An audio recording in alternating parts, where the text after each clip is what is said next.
Assalamualaikum warahmatullahi wabarakatuh. Perkenalkan, nama saya Chandrika Dewi. Di sini saya akan menjelaskan tentang proses negosiasi.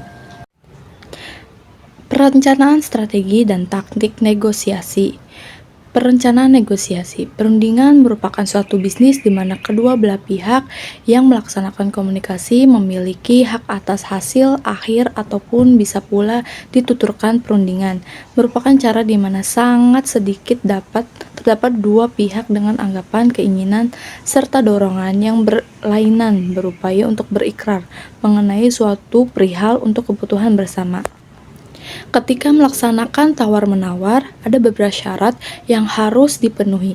Syarat yang akan menentukan apakah kegiatan yang dilakukan seseorang bisa disebut negosiasi atau tidak. Syarat pertama adalah proses negosiasi harus dilakukan oleh dua orang atau pihak. Jika hanya dilakukan oleh satu orang atau satu pihak, maka negosiasi tidak dapat terjadi. Jadi, negosiasi harus dilakukan oleh dua pihak dengan minimal dua orang. Nah, proses negosiasi juga dapat dikenali lewat beberapa ciri berikut ini. Melibatkan dua belah pihak, misal pihak menjual dan pembeli. Yang kedua, ada masalah yang hendak dinegosiasikan memiliki tema yang sama. Yang ketiga, adanya kerjasama antar kedua belah pihak yang hendak bernegosiasi. Yang keempat, kedua belah pihak mempunyai kesamaan tujuan, yakni mengkontekskan masalah yang masih abstrak. Yang B, tujuan dan manfaat melakukan negosiasi. Tawar-menawar atau negosiasi tentu dilakukan dengan tujuan tertentu. Tanpa tujuan yang jelas, maka pembicaraan yang dilakukan tidak akan ada ujungnya. Jadi, kedua pihak harus memiliki tujuan yang sama sebelum negosiasi dimulai. Dengan begitu, akan ada kejelasan kemana arah pembicaraan dilangsungkan. Adapun tujuan dari negosiasi secara umum yaitu untuk memperoleh kesepakatan yang telah disetujui bersama, mengurangi dan menguraikan perbedaan porsi dan juga konflik yang terjadi antara dua pihak atau lebih, menyatukan pendapat semua pihak yang terlibat sehingga keputusan akhir dapat sama-sama menguntungkan atau dikenal dengan istilah win-win solution. Yang keempat, menyelesaikan masalah dan menemukan solusi atas permasalahan yang dialami oleh kedua atau lebih pihak negosiasi.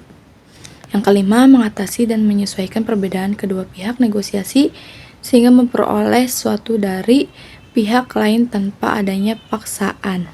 Di sini ada beberapa manfaat yang bisa didapat dari melakukan negosiasi. Yang pertama, menciptakan kerja sama antar pihak dan mencapai tujuan masing-masing.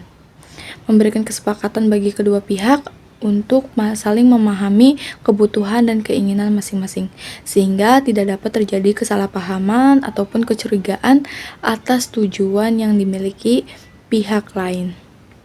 Yang ketiga, menciptakan kesepakatan yang akan saling menguntungkan dan telah disetujui oleh kedua belah pihak tanpa adanya paksaan dari arah manapun. Yang keempat, menimbulkan interaksi yang positif antar kedua pihak yang melakukan negosiasi sehingga jaringan kerjasama yang dilakukan dapat terus berjalan, bahkan bisa menjangkau jaringan yang lebih luas. Di sini pun ada tahapan dalam melakukan negosiasi. Tahapan dalam melakukan negosiasi adalah lebih baiknya ketika negosiasi dilakukan dengan berbagai persiapan. Saat kegiatan itu berlangsung, tentu harus berbicara dengan meyakinkan dan percaya diri, sehingga pihak kedua dapat menerimanya. Pendapat apapun yang disampaikan dengan baik. Penting pula untuk mempertimbangkan apa yang terjadi maksud pihak lain dalam bernegosiasi, supaya Anda lebih mudah dalam memberikan saran serta mengambil keputusan yang sama-sama menguntungkan. Adapun tahap-tahap yang perlu dilalui untuk melakukan negosiasi dengan baik. Yang pertama, ada persiapan dengan perencanaan yang matang. Tahap pertama dalam negosiasi penting dilakukan adalah persiapan dan perencanaan. Persiapan penting dilakukan utamanya menyiapkan berbagai data yang dibutuhkan, baik itu data perusahaan sendiri maupun data yang bisa didapat dari pihak kedua. Aturan di sini penting dibuat supaya proses negosiasi tidak berlangsung berbelit-belit, apalagi sampai keluar jalur.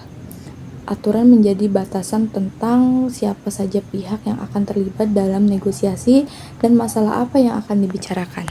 Tahap kedua, mengutarakan penjelasan. Setelah aturan selesai dibuat, selanjutnya proses negosiasi pun akan berlangsung. Di sini semua pihak perlu mengutarakan penjelasan mengenai keinginan masing-masing. Yang ketiga, proses tawar-menawar dan menyelesaikan masalah. Proses tawar-menawar serta menyelesaikan masalah, disinilah inti dari negosiasi, yaitu untuk mencari solusi atas masalah yang terjadi kendala bagi kedua pihak.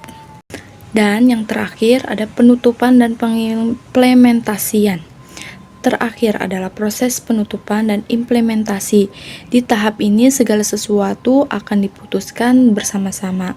Nah, pengambilan keputusan di akhir ini harus memperhatikan beberapa hal berikut. Yang pertama, semua dokumen telah disepakati semua pihak yang terlibat. Yang kedua, meneliti kembali poin-poin kesepakatan yang akan diputuskan.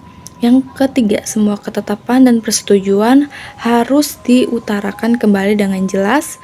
Yang keempat, kedua belah pihak wajib membaca kembali sebelum menandatangani semua berkas yang menjadi kesepakatan semua pihak yang telah berunding. Nah, hal-hal penting yang harus diperhatikan saat negosiasi. Yang pertama, pastikan persiapan sudah matang, pahami tipe target, dan lakukanlah diskusi bukan jualan. Yang keempat, win-win solution. Yang kelima, jadilah pendengar yang baik. Tawar-menawar atau negosiasi merupakan sesuatu yang penting, sebab hasilnya akan menentukan ke arah mana keputusan dan kesepakatan akan diambil. Maka dari itu, ketika hendak bernegosiasi, butuh persiapan yang matang. Begitu juga saat nego berlangsung. Anda perlu memperhatikan aturan dan hal penting lainnya supaya negosiasi berlangsung lancar. Jika kedua belah pihak yang melakukan tawar-menawar saling menghormati dan menghargai satu sama lain, maka keputusan akhir akan sama-sama menguntungkan bagi keduanya. Artinya, dengan mendengarkan pihak lain, mereka akan merasa lebih dihargai. Selain itu, dengan mendengar, Anda juga lebih memahami apa yang sebenarnya diinginkan oleh klien. Maka, ketika berbicara, Anda sudah paham ke arah mana seharusnya pembicaraan dibawa demi mendapatkan kesepakatan yang menguntungkan bagi keduanya. Baik, sekian dari presentasi saya. Kurang lebihnya mohon maaf. Wassalamualaikum warahmatullahi wabarakatuh.